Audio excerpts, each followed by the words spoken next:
We had taken a beating from the Pistons, physically and mentally.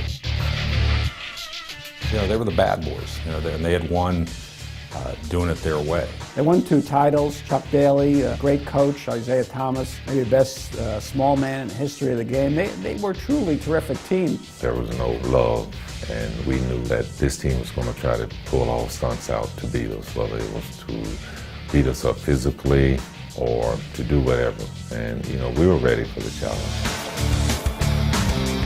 The Bulls had gone up. They take game 1 at home. The Pistons tried to fight back. The Bulls were a clearly superior team. And truth be told, the Bulls didn't expect to win a championship that season. In fact, they never talked about winning a championship. All they really talked about was beating the Pistons. Beating the Pistons was really like winning a championship for us because they could always break us down somehow.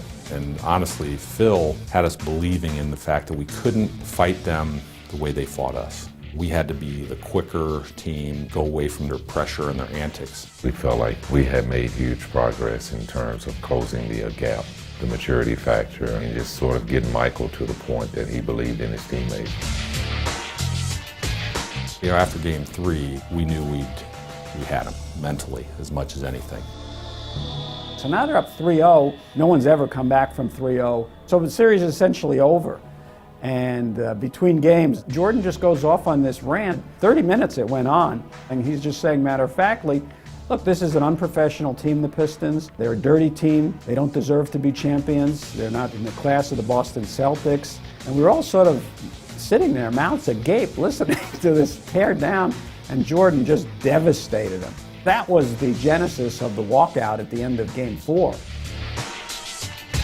Those guys chose not to acknowledge us, and it's still something that even 20 years later that you think about and say, not their finest moment, but it certainly was one of ours. As players, we expected that. We knew that they were a classless team. They had a classless leader in Isaiah, and we knew that they were following their leader. I remember in New Palace, they named their street leading in 1 championship drive, and then they won the second one. They changed it to 2 championship drive, and when the Bulls bus was driving out, Pippen said, now that's 4 sweep drive. And off the Bulls went to Lakers and what became the first championship.